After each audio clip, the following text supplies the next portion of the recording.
o Sérgio Moro ele tá protagonizando um dos maiores absurdos da nossa república, tá? Sim. Banditismo sendo utilizado contra o judiciário é característica básica e comum em quase todas as republiquetas da América Latina. O México é um caso clássico, mas se a gente for pegar as grandes aventuras, por exemplo, do Pablo Escobar na Colômbia e a perseguição que ele fazia a juízes, inclusive políticos, você vai encontrar a mesma coisa. Narcoestados perseguem juízes. Coloque isso, narco-estado persegue juiz.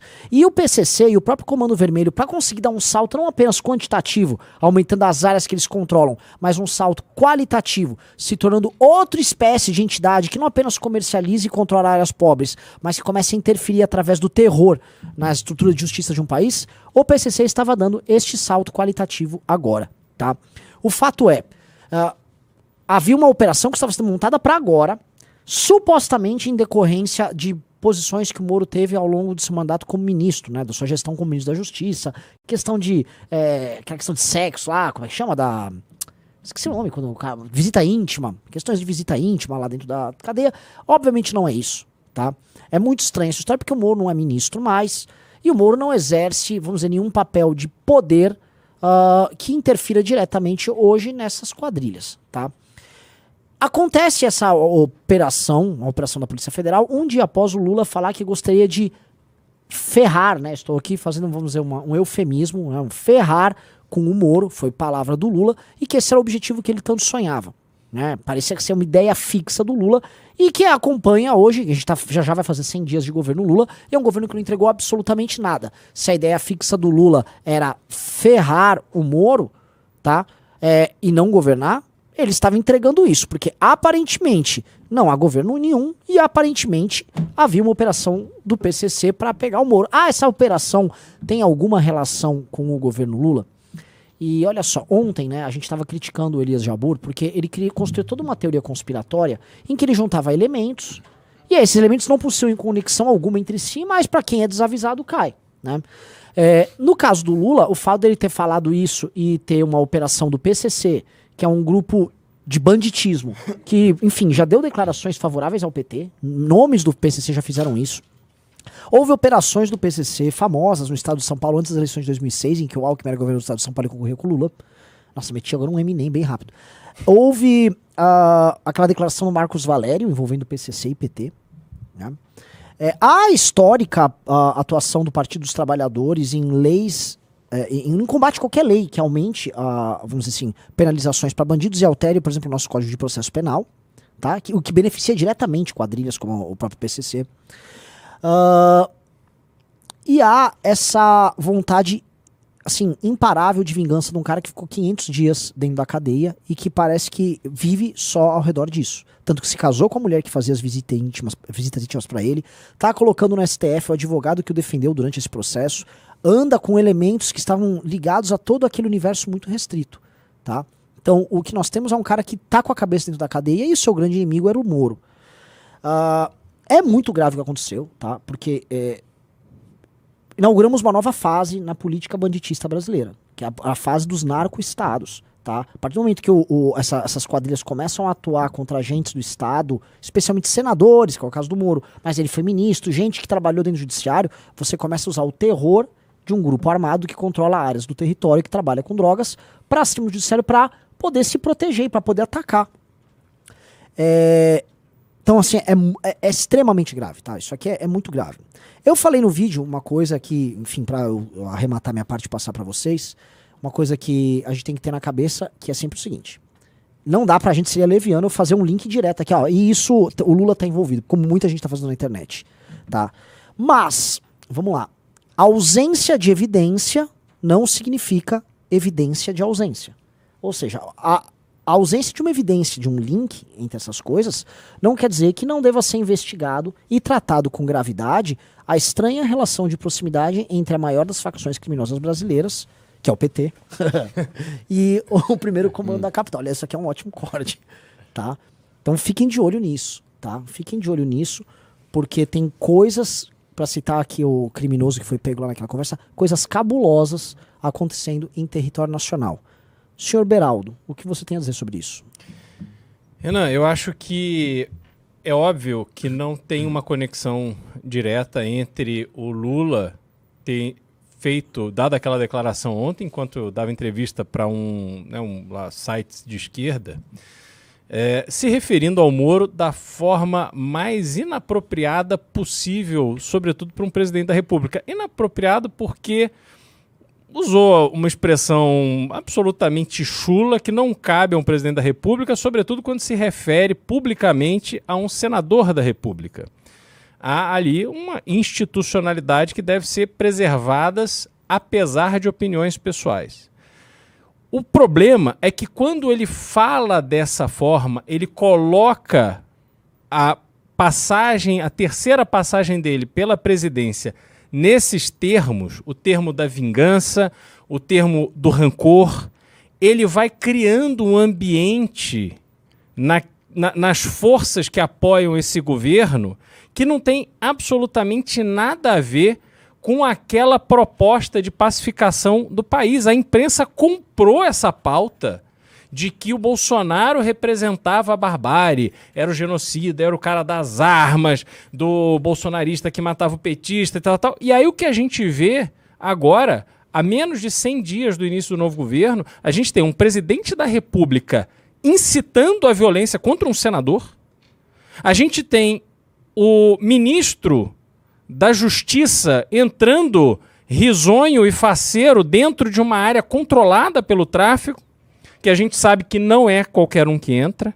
A gente tem o Rio Grande do Norte, um reduto de administrações petistas, vivendo a absoluta barbárie, a ausência total da lei, do poder público, da força de segurança pública. E não é 1, 2 ou 3 dias, não. Isso está se arrastando já, acho que há 15 dias. E aí você vê que o governo não teve uma ação para brecar a barbárie no Rio Grande do Norte. E aí a gente tem que fazer uma análise do seguinte. Discurso do Arthur. São Paulo é o centro do Brasil com os maiores desafios do ponto de vista da segurança pública em razão do PCC e com o pior, hoje, acho que é o segundo pior salário das forças de segurança. E o Rio Grande do Norte? Quanto dinheiro foi da União, em razão do Pacto Federativo, para bancar bons salários para a Polícia do Rio Grande do Norte? Para equipar a Polícia do Rio Grande do Norte? Cadê o resultado desse investimento? A gente simplesmente não vê a materialização em melhora de vida das pessoas em nenhum aspecto, e a gente tem que resgatar isso dentro do âmbito do Pacto Federativo e lembrar que o PT vai alimentando essa relação promíscua com o crime há muito tempo.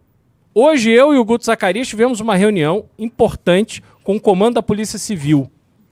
E a colocação foi o seguinte: não adianta o policiamento ostensivo, não adianta a polícia prender, porque a justiça solta. O que nós temos no Brasil é um problema de justiça. Porque as penas estão previstas na lei, mas cadê o sujeito ficar preso? Porque assaltou o outro, porque furtou. Aquela menina que foi filmada durante o carnaval com mais de 10 celulares no corpo, você lembra disso? Sim. 11 celulares. A polícia filmando e ela aqui dando risada, meio que lacrando ali. Pois é, me pegaram. Essa menina foi solta e foi presa ontem de novo. Ah, não sabia da... Nem eu. Ela foi presa ontem Celulares de novo. também ou outra modalidade? Mesmo tipo de crime. Então, como é que a sociedade se sente segura quando a justiça, nas suas audiências de custódia, nas cadeias super populosas e que não há um programa de construção de novos presídios, de novas cadeias, de melhora da infraestrutura, de melhora da segurança dentro dos próprios presídios, não só em São Paulo, mas no Brasil inteiro, essas pessoas vão sendo colocadas na rua. E a população fica como? A população fica vivendo esse absoluto terror e insegurança que chega ao extremo de uma facção criminosa fazer uma lista de autoridades que vai assassinar e sequestrar para ter dinheiro para soltar o chefe maior, aparentemente, da facção, que é o Marcola. Olha o nível de pouco caso que existe com o poder público. E eles encontraram nesse governo do PT o ambiente perfeito para recuperar o seu espaço de criminalidade, de ousadia. Isso é que se trata, ousadia.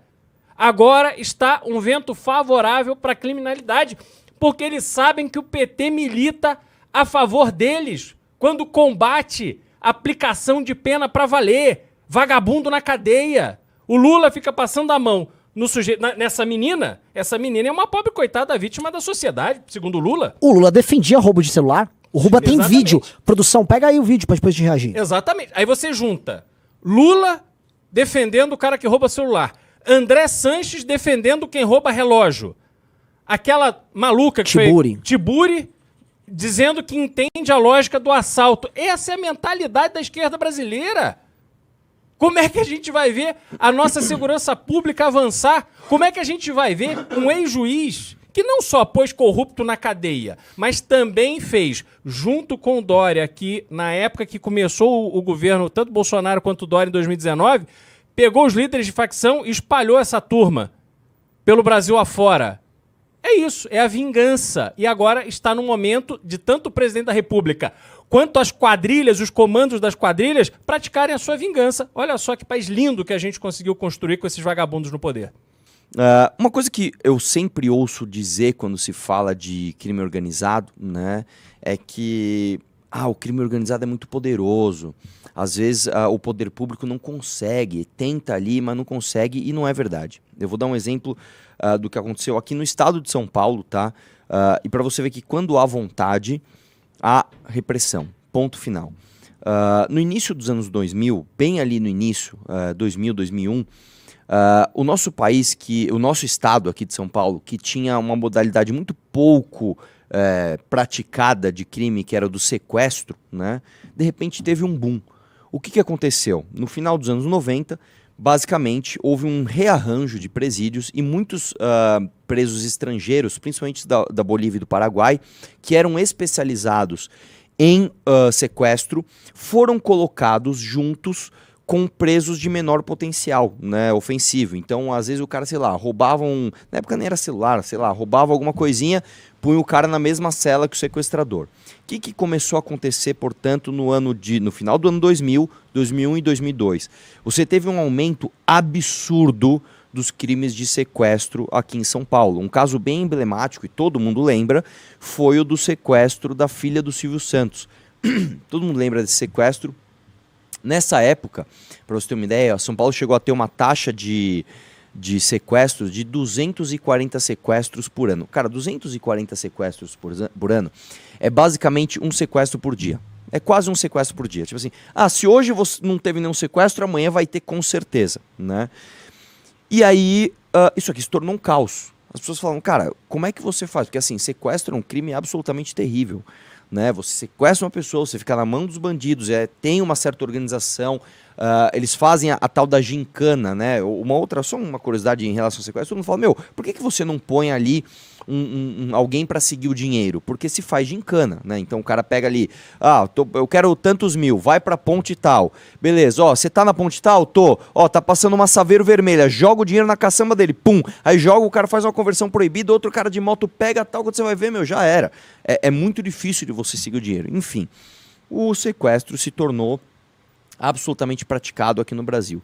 A Polícia Civil de São Paulo, junto com a Polícia Militar, eles fizeram uma operação, né? Na época eles criaram, inclusive potencializaram o DAS, o Divisão Antissequestro, e eles basicamente falaram o seguinte, vamos acabar com isso? Vamos acabar com esse absurdo no nosso estado? E eles acabaram com isso em 6 meses. Eles se juntaram e acabou. O sequestro no ano de 2004, se não me engano, ou de 2005, eu não sei agora, passou assim para 3 por ano. De 240 para 3. Por que eu estou contando isso? Quando o poder público quer, o poder público acaba com a criminalidade. A verdade é essa. As polícias são sim feitas de pessoas absolutamente preparadas, os equipamentos muitas vezes são obsoletos, mas esses caras, quando eles querem, eles pegam. Eu tenho inúmeros amigos policiais que fazem operação, pegam droga, pegam traficante, pegam estelionatário, pegam um monte de gente. Todo mundo sabe quem são os caras do PCC, todo mundo sabe. Cara, eu moro no Tatuapé, o Tatuapé é recheado de caras do PCC, todo mundo sabe. O cara no restaurante, você já vê as mesas comentando, aquele cara, a gente já sabe. Cara, se não me engano, nos últimos 3 anos, no Tatuapé teve 5 assassinatos desses dos caras assassinarem e deixar a cabeça na praça. Sabe? Como quem diz, ó, passamos um recado aqui, ó, tá aqui a cabecinha. Todo mundo sabe quem são os caras, né? E por que então não tem efetividade? Se você tem a mão de obra, se você tem a inteligência, por quê? Foi o que o Beraldo falou. Você consegue prender, você consegue enclausurar os caras, e aí você tem um problema federal, que é basicamente um código de processo penal. Eu não diria nem só a legislação penal, porque as leis penais elas são pesadas. Se você for preso por sequestro, a punição prevista é gigantesca. Se você for preso por homicídio, a pena mínima é 6 anos. Então você matou alguém, no mínimo você tem que ficar 6 anos. Bom, por que o cara fica às vezes 11 meses? Por causa do Código de Processo Penal e por conta, é claro, da progressão de regime. Então, nós temos um problema federal, que inclusive, agora eu vou jogar aqui porque tem muita gente com esses áudios que saíram, porque esses caras vieram aí, né? O cara fala, mano, tá ligado? O Moro veio aí pra atrasar o lado, né? Porque com o PT pelo menos nós tinha diálogo. Ah, tá vendo como o Bolsonaro bateu de frente com esses caras? O caramba!